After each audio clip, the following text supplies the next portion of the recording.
Hello, and welcome to another episode of That's Good, Pick It Up. This is Robbie Woodard, the founder of BestBall and producer of this podcast for Nate Oxman.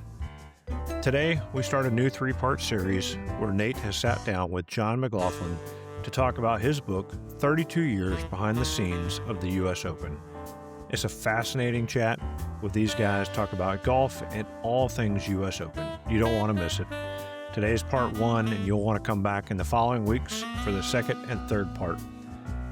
For now, y'all enjoy Nate's chat with John McLaughlin on That's Good, Pick It Up.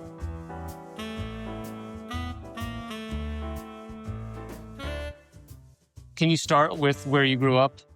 Is Dirt right where you live now? I spent 82 years of my life in Havertown. God bless I'm you. 82. You're one of the Havertownians that never left. Never left. Yeah, so Why would I leave? Yeah, it's funny when I was a kid, like going through Haverford High, I was like, I'm never living here. I got to get as far away as possible. And then when it came time to raise a family, this is a perfect spot. Well, I was born in Brookline, raised in Merwood Park, right by Ardmore Junction Station, and now I live in Lanark. Okay. So they were probably a mile and a half apart from each other. Yeah. You know? But I worked for a company that was local, so I didn't have to travel. Yeah. A very successful company. Their client base was within 20 miles of Philadelphia. So and my wife lived together 51 years. My wife, married. She was the daughter of a Navy fighter pilot. Wow. He fought in World War II as a fighter pilot. Anyway, he was a great dad. And so she was all over the country. He was, decided to get married. I said, "Do you have a preference?" She worked at New York City. He was head buyer for Saks Fifth Avenue. Wow. So I said to her, "Look, I'm do you have a style? Well, I don't care. We'll do that." That's the reason. She had said to me, "We got to move to Madison, Wisconsin." I guess that's where I'll be right now. I don't know, but anyway. So we've been here a long time. Awesome. Tell me about your relationship with Marion Golf Club. It's yeah. When? Let's see. It's been the summer of 6th and 7th grade. I started. I was obviously very small, skinny. I was carried single for a very long time. I carried up to and including my senior year in college. Oh, High school. okay. Sorry, high school, not Still a high long school. time. So I had a very interesting Saturday. It's just interesting. The more I talk about Marion. Yeah. Every Saturday, it was a 5-sip in my off on the West 4th, 7 o'clock in the morning. And there was 2 doubles and a single. I'm the guy. And we played, they played, and we were done at, I don't know, 11:30, something like that. And I did that for, probably 2 full summers. And I found out that the bag that I was carrying was the guy who owned Sean Oil Company. Wow. Yeah. And I didn't say, in the 2 years I carried him, I didn't say 100 words to him. Yeah. I just had it. My Aunt Mary, who lived with us, she was my second mother. My mother and her sister arranged me. She was a spinster, so we brought her to our house. She said to me, "Do you know who that I know? Do you have?" No, I said, "He's a billionaire, Did he give you a tip?" But I said, I think at the time it was $8 for a rent. And if you did a really good job, you got $2. You got $10. Right. You know what I mean? What year was this, you think? Let's see, it would be 1953, 4. Wow. 53, 54, something like that. And Patty Master of Miriam, a guy named Joe Markey. Boy, suit, tie. Did he really? Yeah. And he taught people like me how to caddy. Yeah, take a class. And you had to listen. I guess I don't do that now. I don't know what they. We still do it a little bit. And we weren't allowed to leave the caddy shack, because it's the basement of Marion. Yeah. Over there somewhere. Right. You guys are now. Yeah. until we passed what he thought was acceptable. Yeah.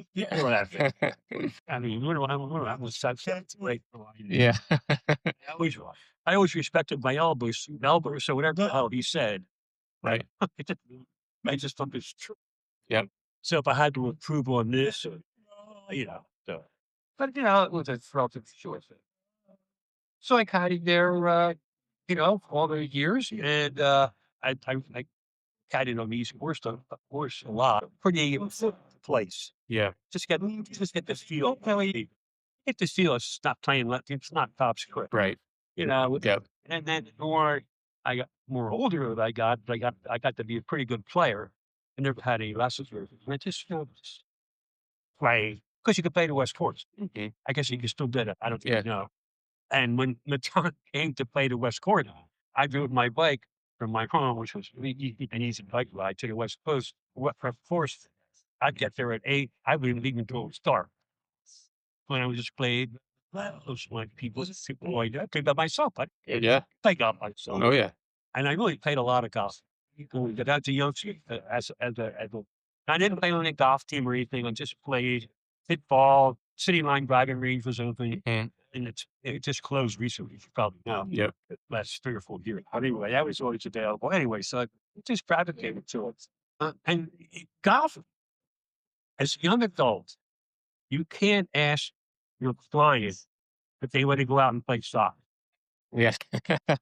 Yeah. They're- Yeah. Yep. I always try to tell youngsters, try to find what I call a crossovers. Mhm. You could be a great basketball player, but you can't go to you say, hey, it's lunch. Let's go out and shoot some hoops, Right. Very intimate. Yeah. But you can go play golf, have dinner, lunch, whatever, right? And I say to people, I told my secretary, because she used to roll her eyes, well, give us that golf. I said, honey, I've never called her honey. I never did. Her name's Victoria. I said, Vicky, in 4 hours on the golf course, I can find out more about this guy than I'll ever go by talking to him. Yep. And that's a fact. People don't believe that we're a golfers, but anyway. So I golf was part of my life. Yep. And I put myself through school. I went to Barna. Is you? Actually, I went to Prendergast first. Then they built Barna. So I was Okay. Prendergast and Barna. I was the 10th graduating Wow. at a Barna. And I was making 59. And I got a job. I was accepted in Villanova. I'm a perfect example of someone who should never have done it. But everybody was doing it. Yeah. I felt as though I should just try. I only applied to one school, which is Villanova. And I couldn't tell you how I got in. I had no idea. A horrible student. I may have tested, but I really don't know. My parents couldn't pay for it, so I had to went through school. So my father says to me after I get accepted, he said, "Okay, that's great. We can't pay for it. You got to figure a way to do it." I said, I got to figure it out. My first bill, the first semester of Villanova University, 859 was $375. Wow, I still have the bill. My last invoice, the second semester senior year at Villanova, was $675. Now I was a day hop student. Oh, I took the trolley, but it was like high school square. right. I had no college experience. Mhm. The normally college. Right. Yeah. I had none of that. It was just high school, except I went into a different direction. Yeah. And I did lousy. I was a horrible student. I was a horrible thing. I always saw my children, don't ever be like me. Don't be like daddy. Yeah. That was horrible. My Q when I got out of Villanova is 2.01. There are 8 semesters you have to go to get out of college before 15. Yeah. I was on 6 years. Yeah. Something I'm not proud of at all. 82, I don't give a shit. Right. Most of my peers, I think everything about it. Don't ever grad. Everybody, Right. Yeah. yes. I would never say yeah. It's just what's in the Yeah. yeah. So, and I got last a lot to play Mario's. Did you? West Course, yes. I can still get on the West Course. I know how to do it because there's a place off of the Marple Newtown Road Yeah. next to the second fairway. There's just an opening here. Uh-huh. The tractors go in. Yeah. Yeah. That's what we used to go in there. It's not about bagging or one other guy. Two other guys, they did it with me. we would cut class, like I cut every class. I think we'd go together and sneak over like 3:30 in the afternoon, 2:30 in the afternoons, and we'd play like the you say the second hole. Of course, we're in the middle of the fairway. Yeah. Hole. Then we would jump over to like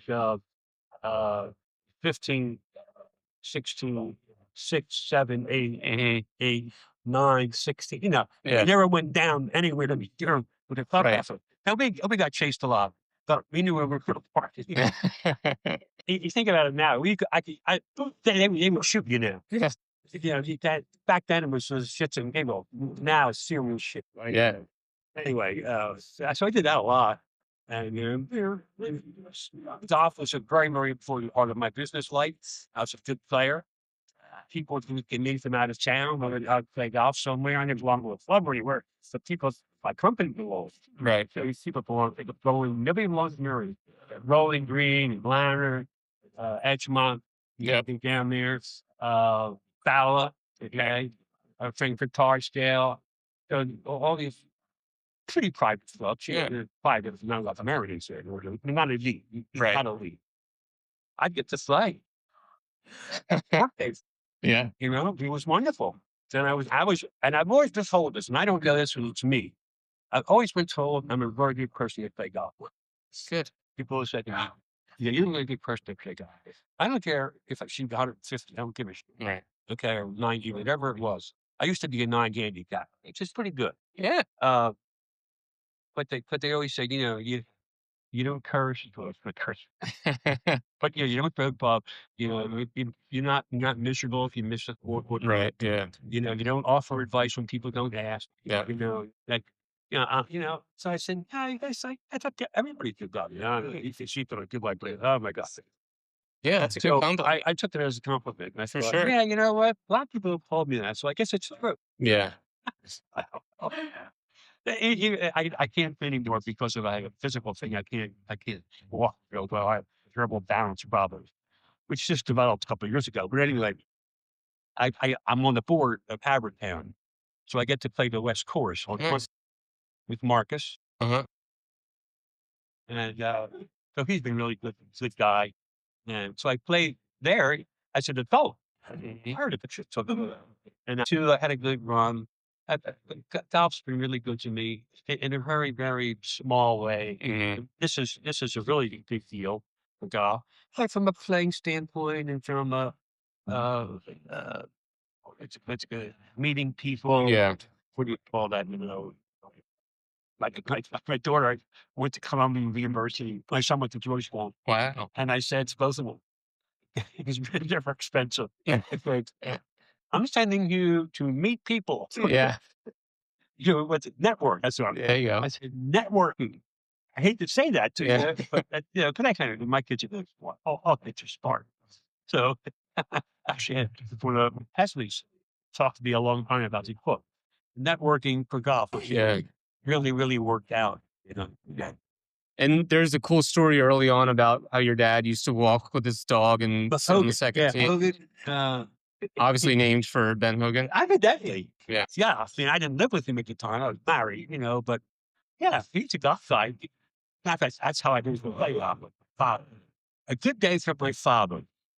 If he came out ahead on balls lost, if he was one up, he had a good day. Uh-huh. My father was not a good player, but he taught me all about the ice. He taught me all about how to behave. And I was a well-behaved child to begin with. Back in those days, parents were your buddies. Right.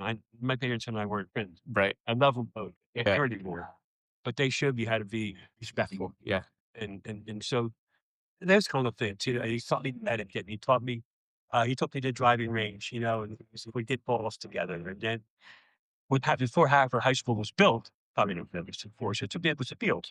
And my father and I would walk from our house in Brooklyn on Catfield Road through this big field, and he would hit 8-irons. Well, I guess they were. I would shag balls for him. Awesome. I'd go out and he had balls that he found. Yeah. I don't know where he got them. I was at the range, so what do I know? And then I did it all. He had like 30 or 40 of them. He'd do that 2 or 3 times. And then he'd let me get stuff, so That's cool. it was a cool thing my father and I got to do. But anyway, when it transpired, he and my mom, and Aunt Mary, together. That dog, his dog, my dog, thing, 35, 30 pounds. Yeah. He would walk. It was good for him every time. Walk. And he'd walk to the second tee at Mary on Saturday and Sunday. It was there like today. It's cold, I mean. Right. Next day. And he would sit there with Hogan, and he would spend the opposite with me. He was very easy, very affable. Uh-huh. It's very easy to talk to. And he was a very kind, nice man. He wasn't, an idiot. He was very appreciative of things. Yeah. Even that he would sit on this bench and nobody would say, oh, Yeah. get this old man. Yeah. He could go, he could fight somebody. And maybe he couldn't do it today. And it back isn't there today. Right. anyway, he would sit there. And, while they're waiting with the team, it's crowded on Saturday. Yeah. Crowded. Yeah, they're regular And play. they were really talking at Hogan. And he got to the point where he was expecting. He was looking, Uh-huh. like if perchance he happened to walk that day without Hogan, after I had sure that happened once in a while, they would say, where's Hogan? And so he was telling them stories about how he's like a member privileges. But everyone was very nice to him. Yeah. And he did comment on the job. He knew what a good job was. So that was cool. That's cool. And I did that too. Yep. That was really emotional. Like that. And then when I was coming back from 2013, Yeah. up the second fairway, that bench was there. And the final round of the US Open on the down to 13. It was raining, drizzling raining. So it was a must-see, but ugly day. I just sat on that bench and I just flipped down the second fairway. And it said, you get an emotion. Yeah. Anyway, Yeah. so that's a true story. I mean, and I will say this: every single word in that book, I wrote. Mhm. It's for you. Publisher. This is what's going to. Yeah. I'm going to write this book. Yep. We're going to go through it. Yep. I'm going to have you change anything. Yep. Unless it's gross. Right. But I am semi-intelligent, so it's nothing was gross. And there's word check. Yeah. Right. Yeah. And the other thing I told him is there's not going to be any profanity in this book. Mm-hmm. Because when you're children, you're able to read Right. the book. Yeah. I don't want you to get the book and say to your 12-year-old, hey, here's a great book about God, but you can't read chapter. Yeah. Yeah. Not I doing love that. Yeah. that. I will tell you this, behind the scenes at the US Open, there's a lot of Yeah. there's a lot. Because I told you, as I say in the very beginning, when I went to my first interview at the Bellevue Stratford, Right. this 26-year-old guy walked out, said, if anybody here doesn't like to be told did something wrong, get out. Yeah. Profanity offends you, get out. Yeah. The reason is because when the show, they call it the show. When the show starts, things hit the fan. Yeah. I didn't get the voice, but I said anyway. So Yeah. so that's my Marion story. That's Can you tell? There's another great Marion story about 1980 when you guys snuck on the bus to Baltusrol, well, we didn't sneak on it. We just walked over. So Yeah. my father's. which couldn't happen today, Huh? by the way. Oh, I know. Yeah. Oh, we got it. Maybe taking a head count or Yeah. checking your names off a list. Sure. Right. That's right. Yeah. Right. So on Father's Day of 1980, I was going to go myself. I did this Thursday, Friday, Saturday, Sunday. I thought this was. And I go to my father Thursday, Saturday night, and I said, "Hey, come go and take a ride with me." I told him the story, Right. and he never had either. And he says, "Hey, Johnny," he said, this used to call me John. He says, "Johnny," he says, "Marion, the young Marion," because he was sitting, he knew a lot about Marion. That was fantastic. Yeah. Hey, Harry, you going to go on that bus? Right. So he says, Marion's running a bus at 7:00 Sunday morning to Baltusrol for members and officers of the club. Yeah. Because it's going to be there next month, next year. Yes. It's kind of like a preview of what to expect. Right. Makes perfect sense. Yeah. The USGA runs the bus. Mm-hmm. And I didn't say this in the book because it's still involved, but the USGA wanted the people in the bus to have suggestions. They gave them all like a little clipboard and a piece of paper. It can give us like 5 things you think we should do better in 81 than we did it. Yeah. It's all on 80. I mean, we just walked the golf course. There was nobody's watching it. Right. You know, we're dropping on at 11 o'clock. Somebody drop on the bus at 5. So anyways, I did not know that at the time. So my father knew that. So he says, "Come on, we go walk and we're out." So there's the bus, and everything. And he gets on, and he gets on like he's the second being area, you know? He's not at the people, you know? And I'm going, I was very uncomfortable. I would have been too. Yeah. I would have been too. Yeah. And I know we're going to get off. Right. It's going to be embarrassing. Yeah. And my father's not very happy. And he was not a cursor at all. I mean, he was a very, very gentle, stern, but reasonable man. We sit like near the back. And make the long story short, bus takes off. And no one says a word to us. We go to Boston. And we had our little mini clipboard. See about the little bigger than this, with the USGA logo on it and 5 or 6 lines, you know. So technically, we work for the USGA. Yeah. Yeah. Technically. Mm-hmm. So we go. And of course, I was thrilled to have him there because I was in charge.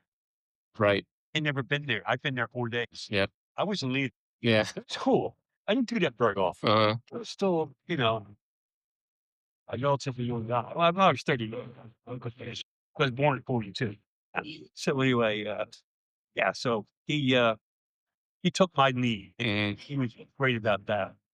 And then we took the bus home, and then we walked from the parking lot. I had to go to the bus to the parking lot. Yeah. Back on you something like that, like you say, how old are you? 43. Yeah. That's well. I looked back on that and I said, "Never go to Baltusrol on a party, not a school. Right. About Yeah. it's like I had like TV, Uh-huh. they had soft drinks, Yeah. hot dogs. I guess anymore, they had coffee and Danish. Mm-hmm. But anyway, so yeah, that's the story. Yeah. There's another cool story of Baltusrol. A golf publication was offering a $50,000 to beat Nicholas. And I don't know which one it was. I couldn't find out. It was either Golf Digest or Golf. Yeah. One of those two. And they had offered a $50,000 reward or prize for anyone who could break Jack Nicklaus's record, which was set at Baltusrol for about 67, right? Yep. Yeah. And Jack was playing again, of course. So, you know, that was it. If you can beat his record, Yeah. they get $50,000. And it was pretty well known back then. I mean, there wasn't 24-hour, you know, Right. it wasn't ESPN. Yeah. You know, yeah, I got my golf magazine and, you know, my Right. golf digest, like everybody else who like golf. Yeah. And so as it turns out, on the 18th hole, Right. I know the deal, which he does one of these. You know, like, even though this putt means nothing because Jack's only Yeah. one. He just made like a 40-foot putt. Right. To chips can't lose. Yeah. And sure enough, it's real. I mean, I've seen the film. It's been on YouTube. Mm-hmm.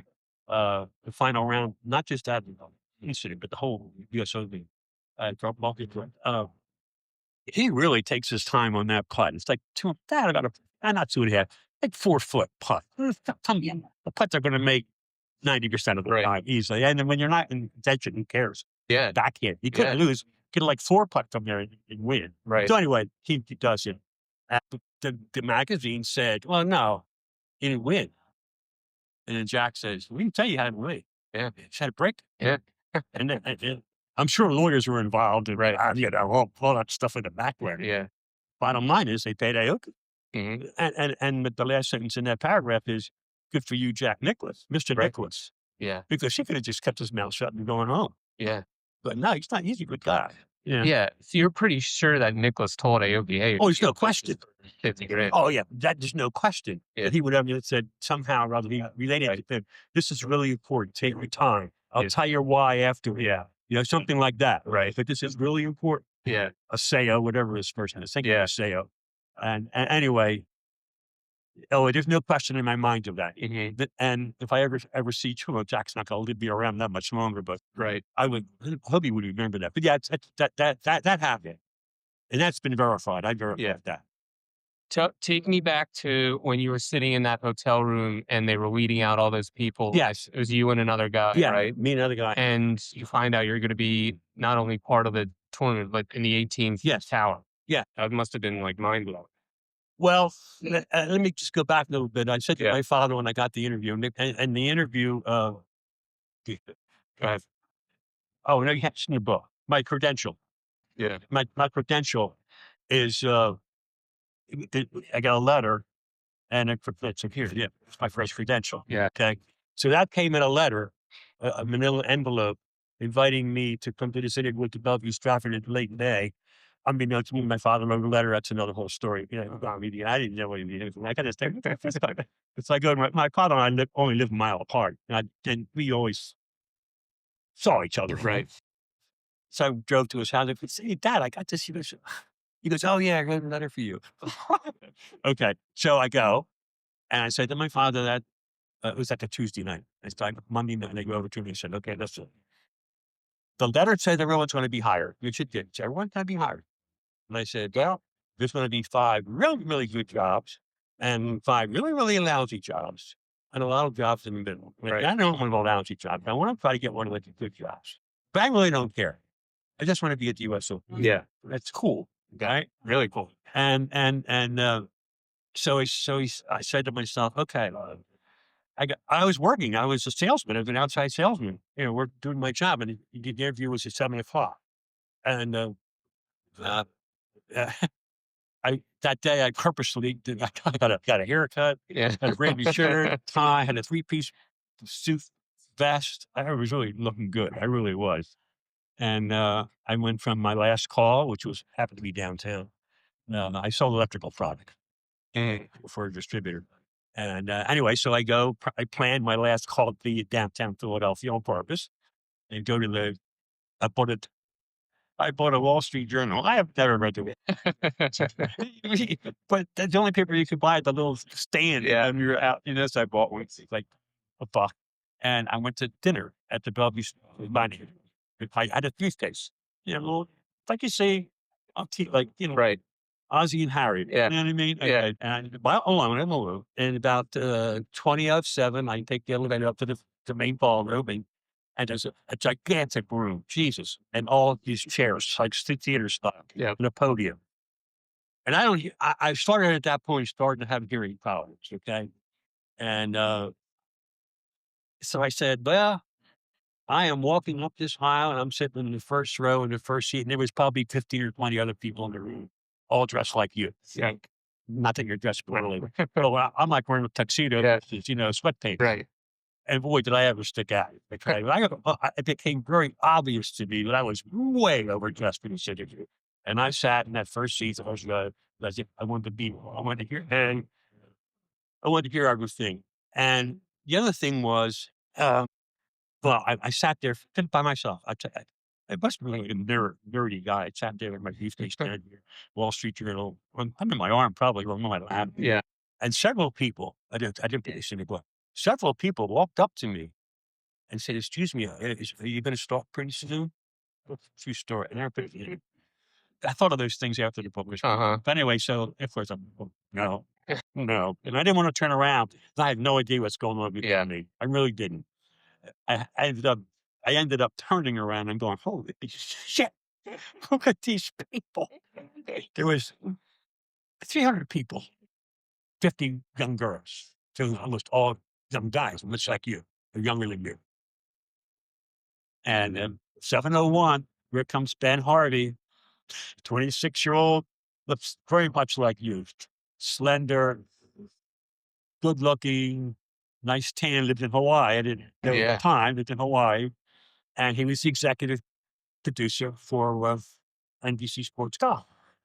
Anyway, and he walked out with a T-shirt, his divers do it deeper, running shorts, flip flops, a hat with the sunglasses on, going, I'm in a 3-piece suit. I'm going to work for this guy.